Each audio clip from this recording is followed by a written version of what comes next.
Hi, this is Jake with Politics by Jake, PB&J, and I am Jake, of course, your political commentator, host, and reporter, and this is another in a series of videos that basically talks about Elon Musk, and it talks about his attitude towards freedom of speech. And I made a statement on Twitter, as I explained in one of the other videos, and I got attacked for it, and I wanted to, in Twitter, you only have like 240 characters or something like that, and you can't make as many points as you would like to make. And I understand that's the nature of Twitter, and I don't argue about that. But I feel in order to be fair, it's important for me to be understood. And we here at PB&J to be understood, and we want to do that. So that's why we're doing these additional videos based on that statement that I made.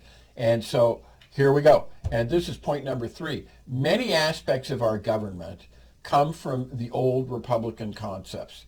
The old Roman Republican concept. Now, one of the great things about the Romans, the ancient Romans, was that they learned from the Spartans, who were great at this, by the way, the value of encapsulating important concepts comparatively in short sayings.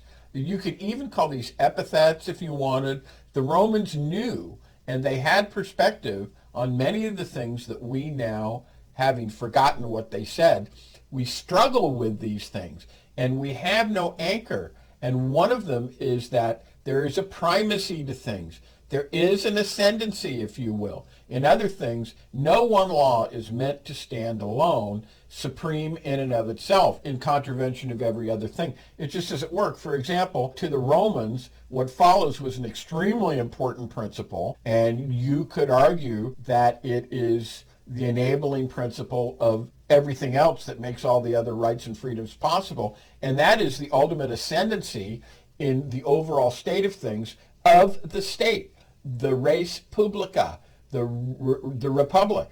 And this is the saying, salus rei publica suprema lex est. Translated, this means that the safety of the republic is of the highest law, or it is the supreme law.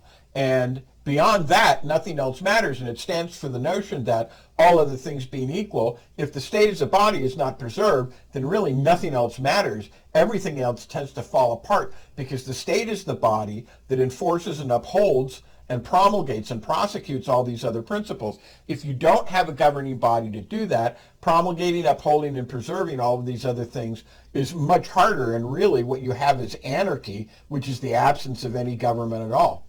And that's the point that I wanted to make. As I said, this is a series of videos. I hope that you follow them all, but I wanted to break them down into little bites so that you could think about them before you go on to the next one. So that's it, and we will have another video, and I will see you in the next video.